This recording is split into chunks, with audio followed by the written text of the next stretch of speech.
YouTube channel. आज हम पढ़ेंगे चैप्टर 13 ध्वनि। तो चलो स्टार्ट करते हैं।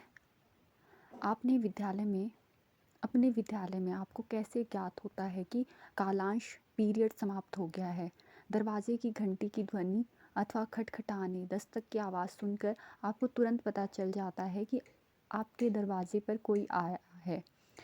प्राय पदचाप सुनकर ही आप जान लेते हैं कि कोई आपकी ओर आ रहा है। आपने लुका छिपी का खेल खेला होगा।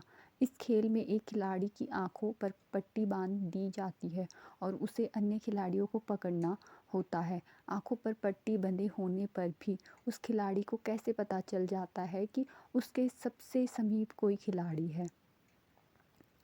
ध्वनि का हमारे जीवन में एक महत्वपूर्ण स्थान है।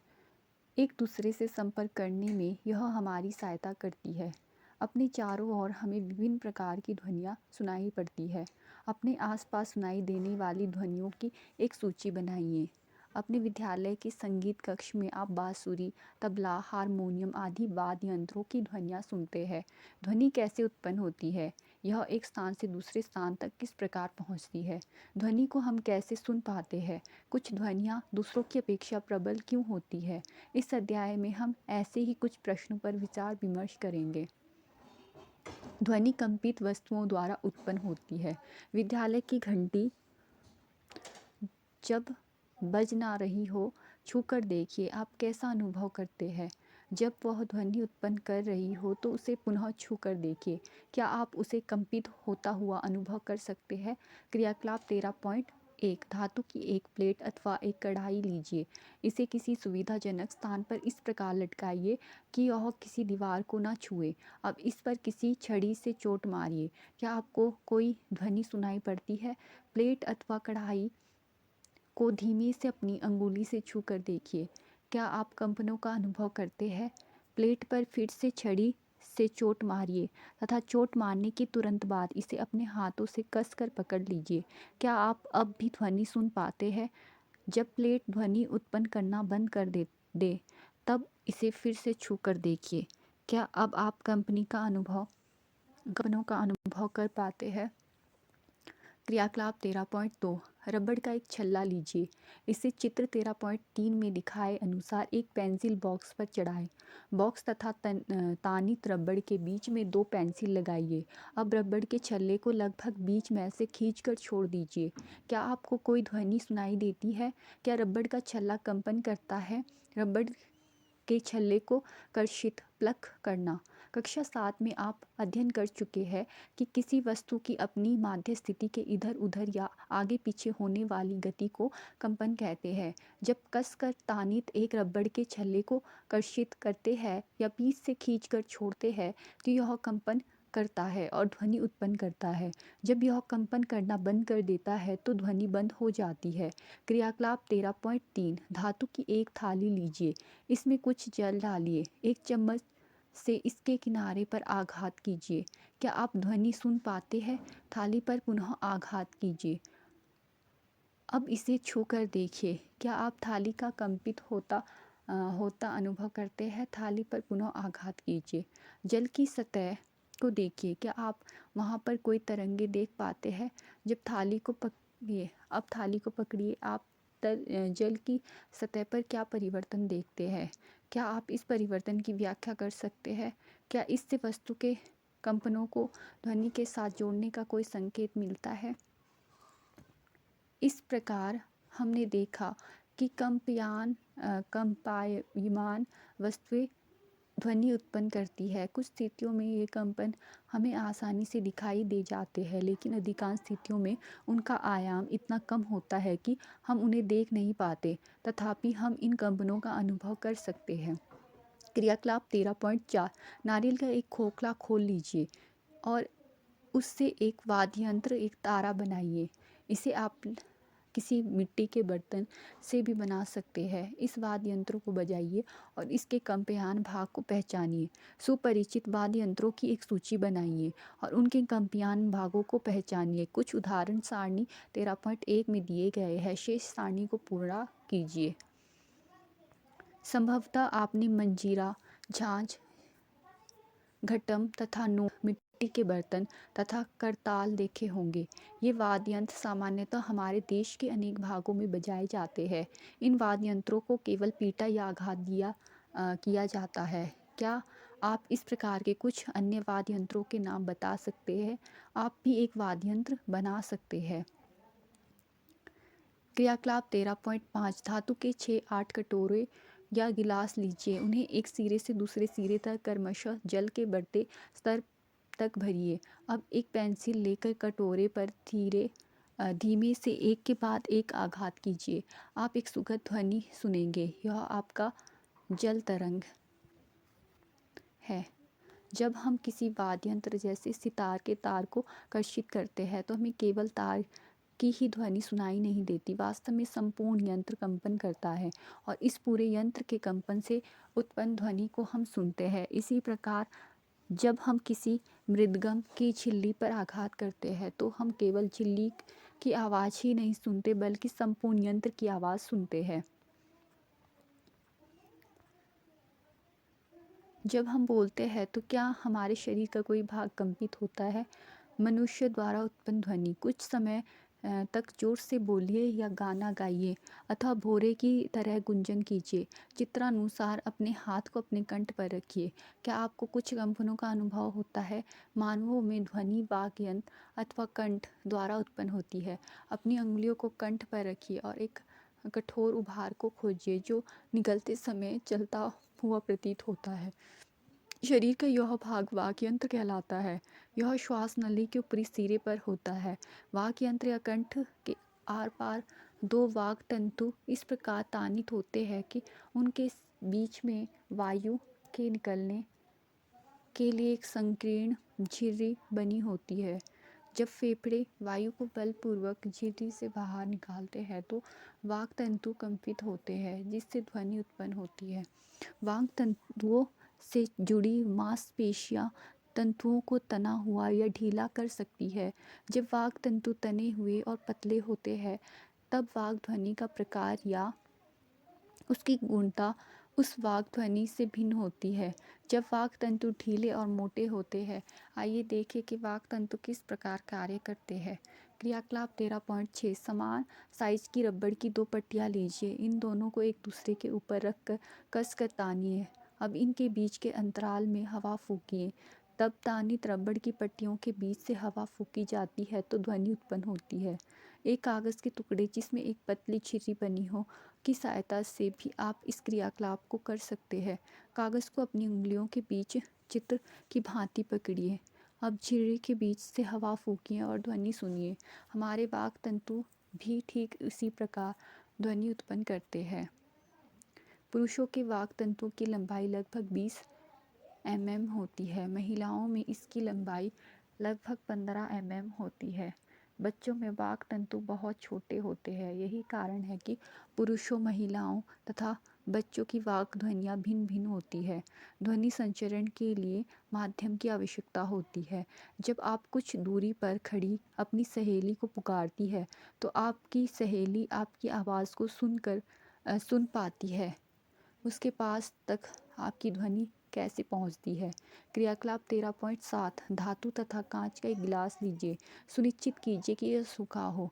इसमें एक सेल फोन रखिए। याद रखिए कि सेल फोन पानी में ना रखा जाए। अपने किसी मित्र से इस सेल फोन पर किसी दूसरे सेल फोन से टेलीफोन करने के लिए कहिए। घंटी की ध्वनि ध्यानपूर्वक सुनिए। अब गिलास के किनारों को अपने हाथों से सटा कर पकड़िए। अब अपने मुंह को हाथों के बीच की खाली सतह पर सटा कर रखिए। अपने मित्र को फिर से टेलीफोन करने के लिए संकेत कीजिए।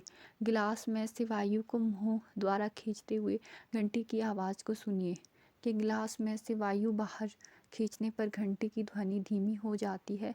गिलास को अपने मुंह से हटाएं। क्या ध्वनि फिर से प्रबल हो जाती है? क्या आप सोच सकते हैं कि ऐसा क्यों हुआ? क्या यह संभव है कि गिलास में वायु की मात्रा कम होने और घंटी की प्रबलता कम होने में कोई संबंध है? वास्तव में यदि आप गिलास में से सारी वायु बाहर खींच पाते हैं तो ध्वनि पूरी तरह सुनाई देना बंद हो जाती है। इसका कारण यह है कि ध्वनि को संचरण एक जगह से दूसरी जगह जाने के लिए कोई माध्यम चाहिए। जब किसी बर्तन में से वायु पूरी तरह निकाल दी है तो कहा जाता है कि बर्तन में निर्वात है। ध्वनि निर्वात में संचरित नहीं हो सकती। क्या ध्वनि द्रवों में संचरित होती है? आइए ज्ञात करें। क्रियाकलाप 13.8 एक बाल्टी अथवा स्नान टब लीजिए, इसे स्वच्छ जल से भरिए। एक हाथ में एक छोटी घंटी लीजिए। ध्वनि उत्पन्न करने के लिए एक घंटी को जल में हिलाइए। ध्यान रखिए कि घंटी बाल्टी या टब की दीवारों को न छुएं। अपने कान को जल की सतह पर सावधानी पूर्वक रखिए। सतर्क रहे, जल आपके कान में प्रवेश ना करे। क्या आप घंटी की ध्वनि सुन पाते हैं? क्या इससे पता चलता है कि ध्वनि का संचरण द्रवों में हो सकता है? आहा। तो हैल तथा डॉल्फिन जल के अंदर इसी प्रकार संदेशों का आदान प्रदान पाते होंगे। ये पहेली कह रही है। आइए ज्ञात करें कि क्या ध्वनि ठोसों में भी गमन कर सकती है? क्रियाकलाप 13.6 धातु का एक मीटर स्केल या धातु की एक लंबी छड़ लीजिए। इसके एक सिरे को अपने कान से सटा कर रखिए। अपने मित्र से स्केल के दूसरे सिरे को धीरे से खरोंचने या खटखटाने को कहिए। क्या आप खरोंचने की ध्वनि सुन पाते हैं? अपने आसपास खड़े हुए मित्रों से पूछिए कि क्या वे भी इस ध्वनि को सुन पाते हैं। आप अपने कान को लकड़ी या धातु की किसी लंबी मेज के एक सिरे पर रखकर तथा अपने मित्र को दूसरे सिरे को खरोंचने के लिए कह कर भी उपरोक्त क्रियाकलाप कर सकते हैं। हमने देखा कि ध्वनि लकड़ी या धातु में चल सकती है। वास्तव में ध्वनि किसी भी ठोस में संचरण कर सकती है। आप एक मनोरंजक क्रियाकलाप द्वारा यह दर्शा सकते हैं कि ध्वनि डोरियों में भी चल सकती है। अपने बनाए हुए खिलौनों टेलीफोन को याद कीजिए। क्या आप कह सकते हैं कि ध्वनि डोरियों में भी गमन कर सकती है? अब तक हमने सीखा कि कंपयान वस्तुएं ध्वनि उत्पन्न कर सकती है तथा यह किसी माध्यम में सभी दिशाओं में संचरित हो सकती है। यह माध्यम गैस, द्रव या ठोस कोई भी हो सकता है। इस ध्वनि को हम सुनते कैसे हैं? हम ध्वनि को अपने कानों द्वारा सुनते हैं। कान के बाहरी भाग की आकृति कीप जैसी होती है। जब ध्वनि इसमें प्रवेश करती है तो यह एक नलिका से गुजरती है जिसके सिरे पर एक पतली तानित झिल्ली होती है। इसे कर्णपटह कहते हैं। यह एक महत्वपूर्ण कार्य करता है। यह जानने के लिए कि कर्णपटह क्या कार्य करता है, आइए टीन के डिब्बे का एक कर्णपटह बनाइए। क्रियाकलाप 13.10 एक प्लास्टिक अथवा टीन का डिब्बा लीजिए। इसके दोनों सिरे काटिए। डिब्बे के एक सिरे पर एक रबड़ के गुब्बारे को तानिए और इसे एक रबड़ के छल्ले से कस दीजिए। तानित रबड़ के ऊपर सूखे अन्न या थर्मोकोल के 4 या 5 दाने रखिए। अब अपने मित्र से डिब्बे के खुले सिरे पर हुर्रे हुर्रे बोलने के लिए कहिए। देखिए कि अन्न के दानों का क्या होता है। अन्न के दाने ऊपर और नीचे क्यों उछलते हैं?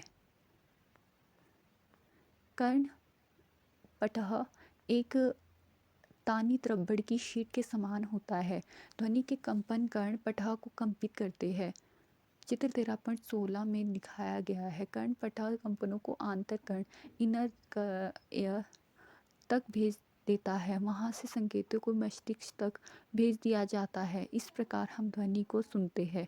हमें कभी भी अपने कानों में कोई तीखी, नुकीली या कठोर वस्तु नहीं डालनी चाहिए। यह कर्णपटह को क्षति पहुंचा सकती है जिससे सुनने की शक्ति कम हो सकती है। कंपन का आयाम, आवर्तकाल तथा आवृत्ति। हम जानते हैं कि किसी वस्तु का बार बार इधर उधर गति करना कंपन कहलाता है। इस गति को दोलन गति भी कहते हैं। आप पिछली कक्षाओं में दोलन गति तथा इसके आवर्तकाल के बारे में पढ़ चुके हैं। प्रति सेकंड होने वाले दोलनों की संख्या को दोलन की आवृत्ति कहते हैं। आवृत्ति को हर्ट्ज में मापा जाता है। इसका संकेत हर्ट्ज है। एक हर्ट्ज आवृत्ति एक दोलन प्रति सेकंड के बराबर होती है। यदि कोई वस्तु एक सेकंड में 20 दोलन पूरे करती है तो इसकी आवृत्ति क्या होगी? ध्वनि उत्पन्न करने वाली वस्तु को देखे बगैर भी आप अनेक सुपरिचित ध्वनियों को पहचान सकते हैं। यह कैसे संभव हो पाता है? इसके लिए यह आवश्यक है कि ये ध्वनियाँ भिन्न प्रकार की हो। क्या आपने कभी सोचा है कि कौन से कारक इन्हें भिन्न बनाते हैं? आयाम तथा आवृत्ति किसी ध्वनि के दो महत्वपूर्ण गुण हैं। क्या हम ध्वनियों में अनेक आयामों तथा आवृत्तियों के आधार पर अंतर कर सकते हैं? प्रबलता तथा तारत्व। क्रियाकलाप 13.11। एक धातु का गिलास और एक चाय का चम्मच लीजिए। चम्मच को धीमे से गिलास के किनारे से टकराइए। उत्पन्न हुई ध्वनि को सुनिए। अब गिलास पर चम्मच से जोर से आघात कीजिए तथा फिर से उत्पन्न ध्वनि को सुनिए। कि गिलास पर जोर से आघात करने पर ध्वनि अधिक प्रबल हो जाती है। अब गिलास के किनारे को छूते हुए थर्मोकोल की एक छोटी सी गेंद लटकाइए। गिलास को कंपित कराइए। देखिए कि गेंद कितनी दूर विस्थापित होती है। गेंद का विस्थापन गिलास के कंपन के आयाम की माप है। ध्वनि की प्रबलता इसके आयाम पर निर्भर करती है। जब किसी कंपित वस्तु का आयाम अधिक होता है तो इसके द्वारा उत्पन्न ध्वनि प्रबल होती है। जब आयाम कम होता है तो उत्पन्न ध्वनि मंद होती है। अब गिलास को पहले धीमे तथा बाद में अधिक बल से आघात कीजिए। अब दोनों स्थितियों में गिलास के कंपनों के आयामों की तुलना कीजिए। किस स्थिति में आयाम अधिक है? ध्वनि की प्रबलता ध्वनि उत्पन्न करने वाले कंपनों के आयाम के वर्ग के समानुपातिक है। उदाहरण के लिए यदि आयाम दुगना हो जाए तो प्रबलता 4 के गुणक में बढ़ जाती है। प्रबलता को डेसिमल मात्रक में व्यक्त करते हैं। निम्न सारणी में विभिन्न स्रोतों से आने वाली ध्वनि की प्रबलता का कुछ बोध कराती है। सामान्य श्वास 10 dB और मंद फुसफुसाहट 30 dB। सामान्य बातचीत वार्तालाप है वो 60 dB और व्यस्त यातायात 70 dB। औसत फैक्ट्री 80 dB। 80 dB से अधिक प्रबल शोर शरीर के लिए कष्टदायक होता है। ध्वनि की प्रबलता इसके आयाम पर निर्भर करती है। जब किसी कंपित वस्तु का आयाम अधिक होता है तो इसके द्वारा उत्पन्न ध्वनि प्रबल होती है। जब आयाम छोटा होता है तो उत्पन्न ध्वनि मंद होती है। किसी बच्चे की ध्वनि की तुलना एक वयस्क से कीजिए। क्या इनमें कुछ अंतर है? चाहे दोनों ध्वनियाँ समान रूप से प्रबल हो फिर भी उनमें कुछ भिन्नता है। आइए देखें ये किस प्रकार भिन्न है। मैं चकित हूँ कि मेरी आवाज़ मेरे अध्यापक से भिन्न क्यों है। ये भोजो बोल रहा है। आवृत्ति ध्वनि की तीक्ष्णता या तारत्व को निर्धारित करती है। यदि कंपन की आवृत्ति अधिक है तो हम कहते हैं कि ध्वनि तीखी है। यदि कंपन की आवृत्ति कम है तो हम कहते हैं ध्वनि का तारत्व कम है।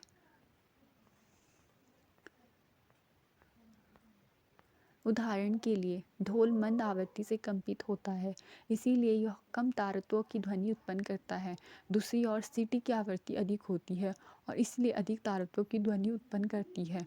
पक्षी उच्च तारत्व की ध्वनि उत्पन्न करता है जबकि शेर की दहाड़ का तारत्व मंद होता है। तथापि शेर की दहाड़ अत्यधिक प्रबल है जबकि पक्षी की ध्वनि दुर्बल होती है। आप प्रतिदिन बच्चों तथा वयस्कों की आवाज़ें सुनते हैं। क्या आप उनकी आवाज़ों में कोई अंतर पाते हैं? क्या आप ये कह सकते हैं कि बच्चे की आवाज़ की आवृत्ति वयस्क की आवाज़ की आवृत्ति से अधिक है? सामान्यतः एक महिला की आवाज़ किसी पुरुष की अपेक्षा अधिक आवृत्ति की तथा अधिक तीखी होती है। श्रव्य तथा अश्रव्य ध्वनियाँ। हम जानते हैं कि ध्वनि उत्पन्न करने के लिए हमें एक कंपयान वस्तु की आवाज़ होती है। क्या हम सभी कंपयान वस्तुओं की ध्वनियाँ सुन सकते हैं? तथ्य यह है कि लगभग 20 कंपन प्रति सेकंड से कम आवृत्ति की ध्वनियाँ मानव कान सुन नहीं सकता। यह कह सकते हैं कि 20 हर्ट्ज से कम आवृत्ति की ध्वनियाँ मानव कान द्वारा संसूचित नहीं की जा सकती। ऐसी ध्वनियों को अश्रव्य कहते हैं। उधर लगभग 20,000 कंपन प्रति सेकंड से अधिक आवृत्ति की ध्वनियाँ भी मानव कान द्वारा संसूचित नहीं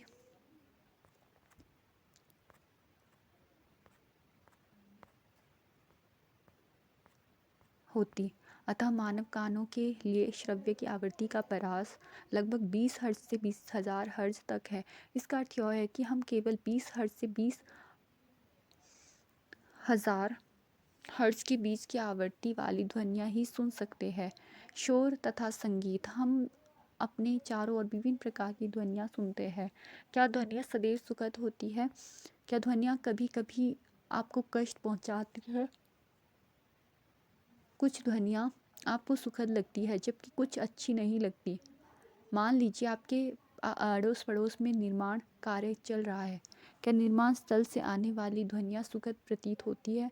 क्या आपको बसों तथा ट्रकों के हॉर्न की ध्वनियाँ अच्छी लगती है? इस प्रकार की अप्रिय ध्वनियों को शोर कहते हैं। यदि सभी विद्यार्थी एक साथ बोले तो उत्पन्न होने वाली ध्वनि को क्या कहेंगे? दूसरी ओर आप वाद्य यंत्रों की ध्वनियों का आनंद लेते हैं। सुस्वर ध्वनियाँ वो है जो कानों को सुखद रखती है। हारमोनियम द्वारा उत्पन्न ध्वनि सुस्वर ध्वनि कहलाती है। सितार के तार द्वारा उत्पन्न ध्वनि भी सुस्वर ध्वनि कहलाती है। लेकिन यदि संगीत अत्यंत प्रबल हो जाए तब भी क्या ये संगीत रहेगा? ध्वनि प्रदूषण। आप वायु प्रदूषण के बारे में पहले से ही जानते हैं। वायु में अवांछित गैसों तथा कणों की उपस्थिति वायु प्रदूषण कहलाती है। इसी प्रकार वातावरण में अत्यधिक या अवांछित ध्वनियों को ध्वनि प्रदूषण कहते हैं। क्या आप ध्वनि प्रदूषण के कुछ स्रोतों की सूची बना सकते हैं? ध्वनि प्रदूषण के प्रमुख कारण हैं वाहनों की ध्वनियाँ, विस्फोट जिसमें पटाखों का फटना भी सम्मिलित है, मशीनें, लाउडस्पीकर आदि। घर में कौन से स्रोत ध्वनि उत्पन्न कर सकते हैं? ऊंची आवाज़ में चलाए गए टेलीविज़न तथा ट्रांजिस्टर रेडियो, रसोई घर के कुछ उपकरण, कूलर, वातानुकूलक सभी ध्वनि प्रदूषण के लिए उत्तरदायी है। ध्वनि प्रदूषण की क्या हानियाँ हैं? क्या आप जानते हैं कि परिवेश में अत्यधिक शोर की उपस्थिति अनेक स्वास्थ्य संबंधी समस्याओं का कारण बन सकती है? अनिद्रा, अति तनाव, उच्च रक्तचाप, चिंता तथा अन्य बहुत से स्वास्थ्य संबंधी विकार ध्वनि प्रदूषण से उत्पन्न हो सकते हैं। लगातार प्रबल ध्वनि के प्रभाव में रहने वाले व्यक्ति की सुनने की क्षमता अस्थायी तथा स्थायी रूप से कम हो जाती है। ध्वनि प्रदूषण को सीमित रखने के उपाय। ध्वनि को नियंत्रित करने के लिए हमें ध्वनि के स्रोतों पर नियंत्रण करना चाहिए। यह कैसे किया जा सकता है? इसके लिए वायुयानों के इंजन, यातायात के वाहनों, औद्योगिक मशीनों तथा घरेलू उपकरणों में रक्षात्मक युक्तियाँ लगानी चाहिए। आवासीय क्षेत्रों में ध्वनि प्रदूषण को कैसे नियंत्रित किया जा सकता है? ध्वनि उत्पन्न करने वाले क्रियाकलापों को आवासीय क्षेत्रों से दूर संचालित करना चाहिए। ध्वनि उत्पन्न करने वाले उद्योगों को आवासीय क्षेत्रों से दूर स्थापित करने से